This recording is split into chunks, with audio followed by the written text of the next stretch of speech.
प्रदूषण की real time information के लिए आज ही स्काईमेट AQI ऐप डाउनलोड करें और अपनों की सेहत का रखें ख्याल। नमस्ते दोस्तों, मेरा नाम महेश फलावत है। आप स्काईमेट वेदर देख रहे हैं। जैसा हमने कहा था, हमारा अंदाजा काफी हद तक सही निकला कि लगभग पूरे भारत में प्री मानसून गतिविधि देखने को मिली। वेस्टर्न डिस्टर्बेंस था पहाड़ों के ऊपर, एक induced cyclonic circulation central Pakistan और पंजाब के ऊपर था। उसके प्रभाव से पहाड़ों पर अच्छा मतलब बारिश की गतिविधियां हुई, खास करके गिलगित बाल्टिस्तान, मुजफ्फराबाद, लद्दाख और जम्मू कश्मीर में। हिमाचल और उत्तराखंड में हल्की बारिश देखने को मिली और उसी तरह से पूरे उत्तर पश्चिमी और उत्तर भारत में धूल भरी आंधी के साथ बौछारें भी देखने को मिली।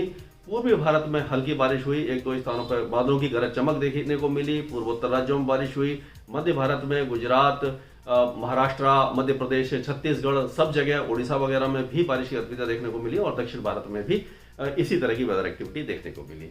ये आप देखिए कि जो क्लाउड पिक्चर है ये आज मतलब 12 बजे के आसपास का है। आप देखिए बादल इस तरह से आगे जा रहे हैं, एनिमेशन है। और जो वेदर सिस्टम बने हुए हैं वो अगर हम देखें तो वेदर सिस्टम में अगर आप देखेंगे तो ये दूसरा मैप है, ये वाला मैप। ये जो कारण था कि यानी बारिश क्यों हुई थी, तो वेस्टर्न डिस्टर्बेंस था, एक इंड्यूस्ड साइक्लोनिक सर्कुलेशन था, यहां से एक तरफ रेखा आ रही थी। एक साइक्लोनिक सर्कुलेशन सब हिमालयन वेस्ट बंगाल पे था, यहां से एक तरफ रेखा थी और एक और तरफ रेखा आप देखिए यहाँ ये विदर्भ से लेकर के और ये दक्षिणी कर्नाटका तक थी। और एक एंटी साइक्लोन था, यहाँ से नमी वाली हवाएं इस तरह से मुंबई और उसके आसपास यानी गुजरात और मध्य प्रदेश और महाराष्ट्र में आ रही थी। तो ये जो सारे वेदर फैक्टर थे, इसके कारण ही ये बारिश की गतिविधियां देखने को मिली। अब ये जो वेदर सिस्टम है ये बदलने लगे हैं, यानी कि जो हटने लगे हैं, क्योंकि क्या होता है कि ये पश्चिम से पूर्व की तरफ वेस्टर्न डिस्टर्बेंस चलता है, उसके साथ ही वेदर सिस्टम भी इसी तरह से मूव करते हैं।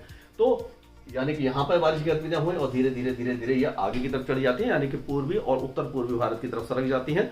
और ये हमने देखा कि दक्षिण भारत में अभी भी बारिश की गतिविधियां जारी रहेंगी।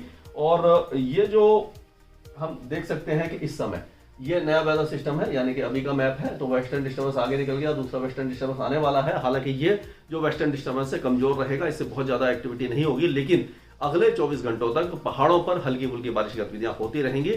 लेकिन अब क्योंकि इधर पे ये ट्रफ भी, ये साइक्लोनिक सर्कुलेशन हट गया है, ट्रफ है बहुत हल्की सी और उत्तर पश्चिम दिशा से और पश्चिम दिशा से हवाएं चलने लग जाएंगी, तो इसके कारण क्या होगा कि जो उत्तर भारत है यानी कि पंजाब, हरियाणा, दिल्ली, राजस्थान और पश्चिमी उत्तर प्रदेश, इस इलाके का मौसम अब साफ हो जाएगा। यानी बादल थोड़े बहुत छाएंगे लेकिन तापमान जो बढ़ने लगेंगे। जैसे दिल्ली में हमने देखा था कि 41.2 डिग्री था जो टेम्परेचर, वो कल गिर करके 35.2 यानी 6 डिग्री की गिरावट हुई। और उसी तरह से 6 से 7 डिग्री की गिरावट कई इलाकों में देखने को मिली, क्योंकि जो प्री मानसून गतिविधियां थी। तो बहुत दिनों के बाद गर्मी से राहत देखने को हमें मिली है और अब ये टेम्परेचर फिर से धीरे धीरे बढ़ने लगेंगे, क्योंकि जब भी कोई प्री मानसून गतिविधि होती है तो तापमान गिर जाते हैं, उसके बाद तापमान धीरे धीरे फिर से बढ़ने लगते हैं, तो वही देखने को मिलेगा।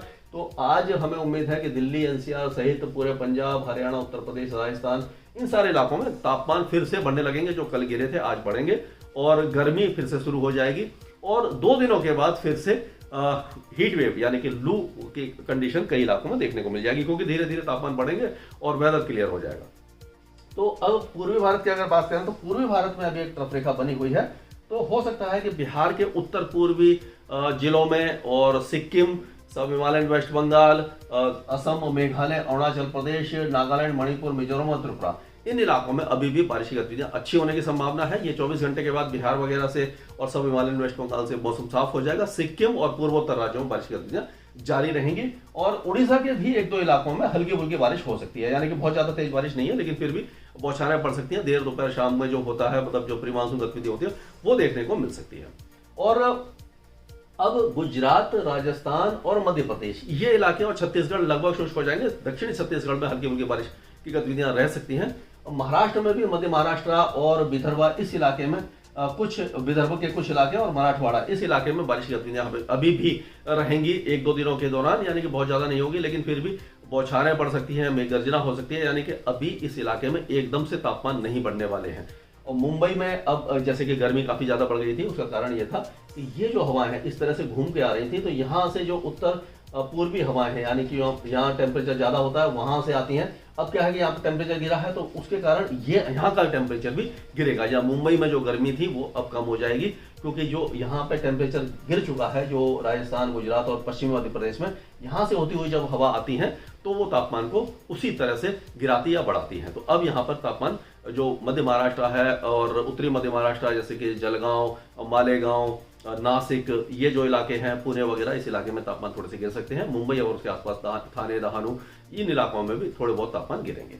और दक्षिण भारत की अगर हम बात करें तो दक्षिण भारत में अभी भी आप देखिए ट्रफ रेखा बनी हुई है, तो केरल और कर्नाटका के कुछ भागों में बारिश की गतिविधियां होती रहेंगी। लक्षद्वीप और अंडमान और निकोबार द्वीप समूह में बहुत हल्की बारिश होगी। तेलंगाना और आंध्र प्रदेश का मौसम लगभग शुष्क हो जाएगा। दक्षिणी आंतरिक कर्नाटका और तमिलनाडु के जो नीलगिरी हिल्स हैं, यानी कि जो केरल से सटे हुए इलाके हैं, इस इलाके में बारिश की गतिविधियां होंगी। बाकी जो तमिलनाडु है वो लगभग शुष्क रहेगा। तो हम कह सकते हैं कि अब बारिश की गतिविधियां पूरे भारत में कम हो जाएंगी, पूर्वोत्तर राज्यों में जारी रहेगी और अगले 24 घंटों तक पहाड़ों पर रहेगी और केरल और कर्नाटक के कुछ इलाकों में देखने को मिलेगी। इसके आगे जो भी अपडेट होगा मैं आपको आगे बताऊंगा। स्काईमेट वेदर में अभी के लिए इतना ही।